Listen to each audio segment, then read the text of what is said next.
cherche encore sa voix.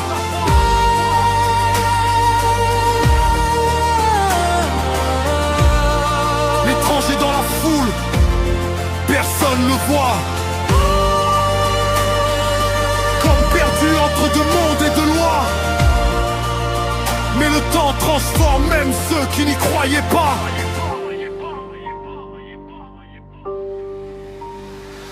Il descend du bus avec une vieille veste élimée, sac plastique noir, souvenir mal rangé, chaussures fatiguées par les routes traversées, le regard d'un homme qui a trop encaissé. Dans le quartier, les jeunes brillent en Nike neuve, lui parlent encore comme les anciens du bled sous la veuve, accent lourd, mots cassés, silence maladroit. Quand il rit entre eux, lui comprend même pas pourquoi. Il voit des filles sortir tard sans peur dans les rues, des couples s'embrasser devant les arrêts de bus.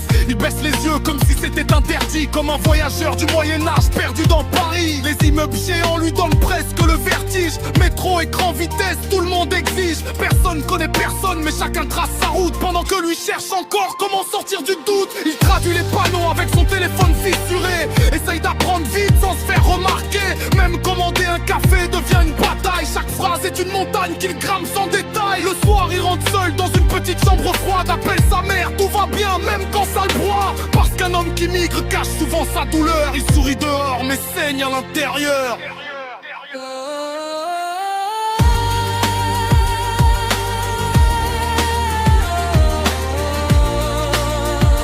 Sous les lumières froides, il cherche encore sa voix.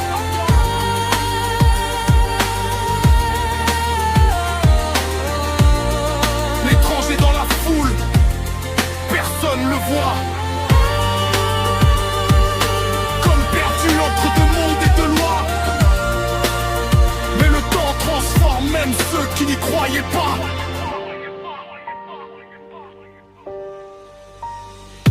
Les mois passent, maintenant il comprend quelques phrases. Bonjour, merci, ça va, les bases. Ils commencent à rire aux blagues dans le métro, découvrent leur musique, leur humour, leurs mots. Le vieux style change doucement sans qu'ils le voient.